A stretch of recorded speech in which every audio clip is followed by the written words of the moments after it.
नमस्कार, लाइव लगातार में आपका स्वागत है। बीते कुछ दिनों से झारखंड की राजनीति में हलचल तेज है।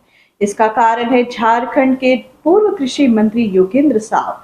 जी हां, बीते कुछ दिनों से योगेंद्र साव चर्चा में बने हुए हैं। एनटीपीसी से उनका विवाद और इस विवाद में सोशल मीडिया की एंट्री ने वो तहलका मचाया कि कांग्रेस ने अपनी पार्टी से उन्हें 3 साल के लिए निष्कासित कर दिया। ये तो हुई योगेंद्र साव की बात, लेकिन आज जो चर्चा हम करने वाले हैं वो है उनकी पुत्री अंबा प्रसाद के सियासी भविष्य के विषय में है। इस मामले को लेकर आज स्टूडियो में मेरे साथ मौजूद है देवेंद्र कुमार जी, जिनके साथ हम बात करेंगे कि अब अंबा की आगे की राह क्या हो सकती है। नमस्कार देवेंद्र जी, जैसा कि हम पहले ही बता चुके हैं, आज हम यहाँ बैठे हैं अंबा प्रसाद के आगे के सफर के बारे में जानने के लिए। तो जैसा कि अभी सियासी हलचल मची हुई है, योगेंद्र साव के खिलाफ पूरी पार्टी एकत्र होकर उन्हें 3 साल के लिए निष्कासन प्रदान कर दिया है। जाहिर सी बात है, इसका प्रभाव उनकी पुत्री अंबा प्रसाद पर भी कुछ ना कुछ अवश्य पड़ेगा, लेकिन वो पिछले बार की विधायक रह चुकी हैं और ऐसे में आगे का सफर उनका किस प्रकार तय होगा, इसके बारे में कुछ जानकारी। निश्चित रूप से जिन परिस्थितियों में अंबा प्रसाद और उनका पूरा परिवार खेलता नजर आ रहा है, और याद रखिए कि बड़का गांव का मतलब जोगेंद्र साहू का किला। जोगेंद्र साहू वहां से चुनाव जीतते हैं, उसके बाद उनकी पत्नी चुनाव जीतती है, उसके बाद अंबा चुनाव जीतती है। ये ठीक है कि इस बार की विशेष परिस्थितियों में उनकी हार हुई है, और खासकर आंसू ने इस बार अपना उम्मीदवार को बदल दिया। आंसू के जो रोशन लाल चौधरी होते थे वे आंसू के होते थे, और उन्होंने भाजपा में जाकर के दल बदल दिया। भाजपा में भेजा ही गया बतौर प्लान। आज भी स्वदेश महतो यह दावा करते हैं कि वे आंसू के ही विधायक है, भले ही उनका सिंबल जो है वो भाजपा का है, लेकिन रोशन लाल चौधरी काफी दिनों से भाजपा के सिंबल पर कोशिश कर रहे थे, जीत नहीं मिल रही थी आंसू के सिंबल पर। आखिरकार भाजपा के सिंबल तो एक परिस्थिति है, लेकिन आप जिस ओर इशारा कर रहे हैं कि जिस तरह से जोगेंद्र प्रसाद साव जी को निष्कासित कर दिया गया पार्टी से, और निष्कासित इसलिए किया गया कि वे विस्थापितों की आवाज बनकर सामने आ रहे थे। उनकी मांग थी कि विस्थापित जो परिवार हैं उन्हें 1894 के एक्ट के तहत मुआवजा भुगतान नहीं हो। उनके मुआवजा का भुगतान के दौरान बनाया गया कानून Lara, land acquisition rehabilitation and resettlement act के तहत हो, और ये एक्ट काफी महत्वाकांक्षी थी। दरअसल यूपीए सरकार दावा करती थी कि इस एक्ट से तमाम जो विस्थापित परिवार उनकी समस्याओं का समाधान हो जाएगा, और एक बहुत ही पॉपुलर या बहुत ही सकारात्मक कानून इसे कहा जा सकता है। विडंबना है कि यहाँ अगुआ सरकार है, जेएमएम कांग्रेस की सरकार है, और उसके ही विधायक उसी एक्ट की मांग कर रहे हैं जिस एक्ट का निर्माण कांग्रेस के जमाने में हुआ है। और आपको याद होगा कि कुछ दिन पहले ही अंबा प्रसाद और जोगेंद्र साव दिल्ली गए थे, राहुल गांधी से मुलाकात किए थे। उसके बाद जब लौट के आए थे, अंबा ने कहा था कि राहुल गांधी ने इस बात का आश्वस्त किया है कि आप विस्थापितों की आवाज बनते रहिए, आप विस्थापित परिवारों की लड़ाई लड़ते रहिए, जंगल जमीन की जो लड़ाई है, झारखंड की मूल लड़ाई, इसको आवाज देते रहिए। कांग्रेस उसके साथ खड़ा नजर आएगा। यह 1 महीना पहले की बात है। 1 महीना के बाद परिस्थितियां क्या होती है, उसी आवाज उठाने में पार्टी उन्हें निष्कासित कर देती। हालांकि यह भी देखना होगा कि पार्टी कितना निष्कासित करती है, क्योंकि पार्टी ने 3 वर्षों के लिए निष्कासित किया है। तो इस वक्त 2026 चल रहा है, चुनाव 2029 में होगा, तो क्या माना जाए कि 2029 में समीकरण बदल वापसी एक संभावना। आखिर 2029 को ही क्यों चुना गया, उससे आगे किया जा सकता था, पीछे किया जा सकता। तो क्या यह एक मरहम लगाने की कार्रवाई है? जिस अल्फाज का इस्तेमाल जोगेंद्र साव कर रहे थे और सीएम हेमंत के प्रति कर रहे थे, वे कह रहे थे कि इनके पाप का घड़ा भर गया, हेमंत सरकार अगुआ सरकार नहीं है, लूट की सरकार हो। वो बिल्कुल एक मोर्चे पे विरोध में जाकर ये कहीं ना कहीं गठबंधन धर्म के विरुद्ध भाषा, बहुत तो ये भी एक कारण बड़ा, बहुत तल्ख भाषा थी। हालांकि बाद में जब अंबा प्रसाद आती है तो अंबा प्रसाद चीजों को नॉर्मलाइज करने की कोशिश करती है। भाषा में तल्खी अंबा प्रसाद की भी है। अंबा प्रसाद, याद होगा कि जब हमारी बातचीत हो रही थी तो अंबा प्रसाद ने कहा कि जो सच्चे कांग्रेसी होंगे हमारे साथ, इसका मतलब क्या है कि जो निष्कासन किया गया है वो नकली कांग्रेस है। उनकी ओर से बड़ा सवाल है। तो क्या अम्बा को अभी भी विश्वास है कि भले ही यहाँ पार्टी के लेवल पर या झारखंड की विशेष परिस्थितियों को देखते हुए, क्योंकि हम गठबंधन की सरकार है और जिस अल्फाज में जोगेंद्र साहु ने प्रयोग किया था, निश्चित रूप से उसके कारण असहज स्थितियां पैदा होती, जेएमएम इसे एक मुद्दा बना सकती थी। मुझे नहीं पता कि जेएमएम की ओर से कोई निर्देश मिला, कुछ इनिशिएटिव लिया गया, उसके बाद जोगेंद्र साहब को बाहर का रास्ता दिखलाया गया, या फिर कांग्रेस यह समझ गई कि ये स्थिति विकट हो सकती है, खासकर उस स्थिति में जब इस सुबह झारखंड में एक सियासी चर्चा चल रही है कि और खुद जयराम महतो भी सामने आकर बोले हैं कि झारखंड में गैर कांग्रेस और गैर भाजपा की सरकार बनने वाली है। इसके पीछे कितनी सच्चाई उसे छोड़ दें, लेकिन एक परिस्थिति, एक चर्चा, एक डिस्कोर्स पॉलिटिकल सर्कल में जरूर है कि कुछ चेंज होने वाला है। उस बीच में यदि कांग्रेस का कोई बड़ा चेहरा आता है सामने और सीधे सीएम हेमंत को निशाना बनाता है, तो जेएमएम को तो एक बहाना भी मिल सकता था। तो शायद कि जो के राजू हैं और दूसरे जो यहाँ पार्टी को संचालित कर रहे हैं, पार्टी अध्यक्ष हैं, उन्हें लगा होगा कि भाई अब चीजों को नॉर्मलाइज करना है तो जोगेंद्र साहु को पर कार्रवाई करनी पड़ेगी, दिल पर पत्थर रख कर। और ये भी जानते हुए कि अम्बा प्रसाद इकलौता चेहरा है झारखंड की जो सीधे राहुल गांधी से बात कर सकती है, राहुल टीम का हिस्सा है। अम्बा प्रसाद कोई छोटी मोटी नेता नहीं रह गई है, और यदि ऐसा नहीं होता तो अम्बा प्रसाद जब चुनाव हारती है तो उन्हें बंगाल भेजा जाता है। बंगाल भेजने, बंगाल का किला ध्वस्त होगा नहीं होगा और वहां कांग्रेस कितनी मजबूत हो एक जुदा बात है, पर अम्बा के चेहरे पर कांग्रेस ने विश्वास तो जताया है। लेकिन आप एक जो सवाल कर रहे हैं कि जिन परिस्थिति में फंस गए हैं और जो संकट खड़ा हो गया है इस साहु परिवार के सामने, जोगेंद्र साहु के फैमिलीज के सामने, तो उसके बाद क्या अब आगे का सफर अम्बा कैसे तय करेगी? यदि पार्टी निष्कासन वापस नहीं लेती है तो क्या पिता और पुत्र की जोड़ी अलग चलेगी? क्या पिता कांग्रेस से बाहर रहेंगे और पुत्री कांग्रेस में रहेगी? ये बड़ा सवाल है और लोग भी ये जानना चाहेंगे कि आखिर अम्बा का स्टैंड क्या होगा। अम्बा का क्या अम्बा जो है अपने पिता का धर्म निभाएगी या अम्बा पार्टी का धर्म निभाएगी? क्योंकि राहुल गांधी की वो लाडली है, तो उस स्थिति में क्या होगा? और यदि स्थिति नहीं सुधरती है तब अम्बा का स्टैंड क्या होगा?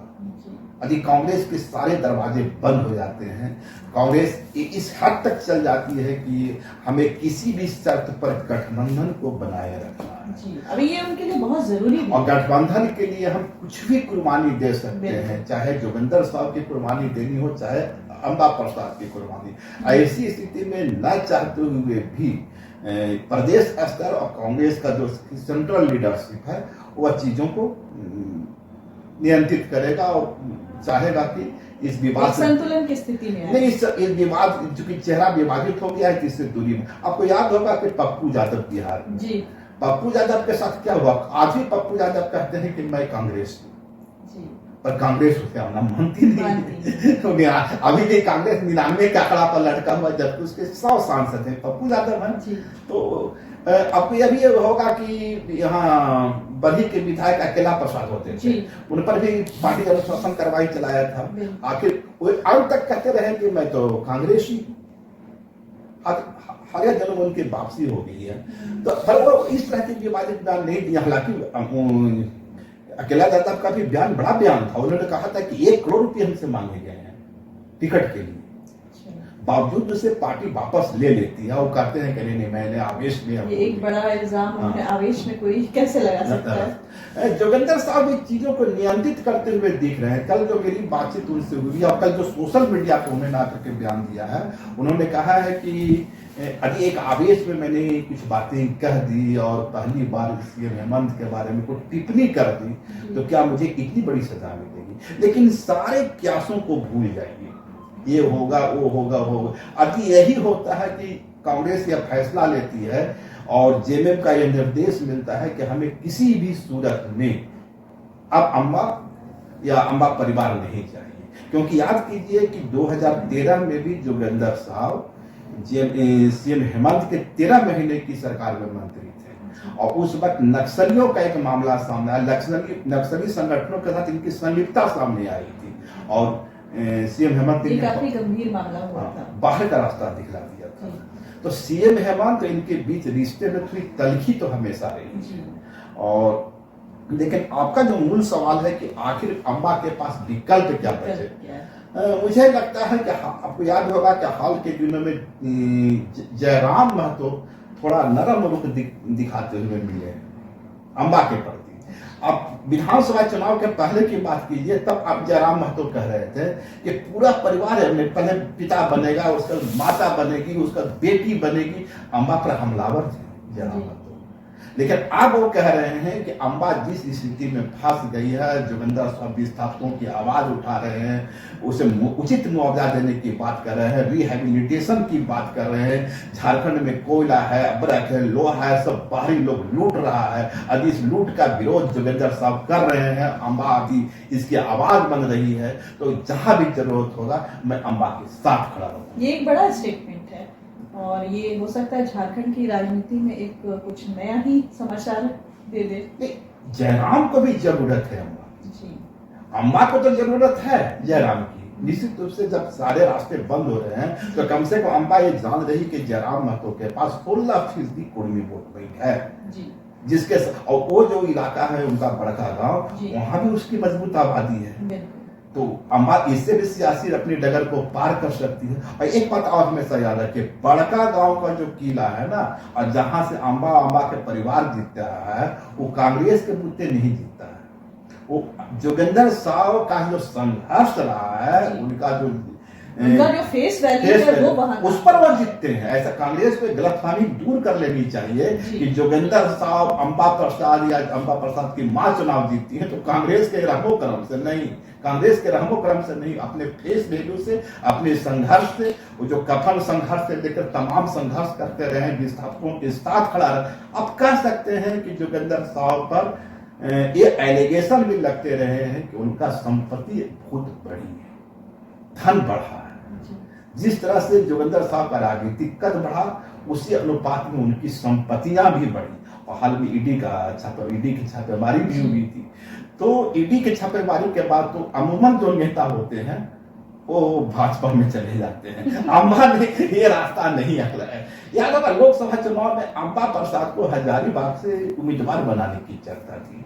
टिकट का आखिरी दिन था या एक दिन और बाकी था और ईडी की छापेमारी शुरू। ईडी पूरी विपक्ष के एलिगेशन को हम लोग स्वीकार कर ले, तब तो भाजपा की पूरी कोशिश थी कि अम्बा प्रसाद हजारीबाग से उम्मीदवार नहीं बने।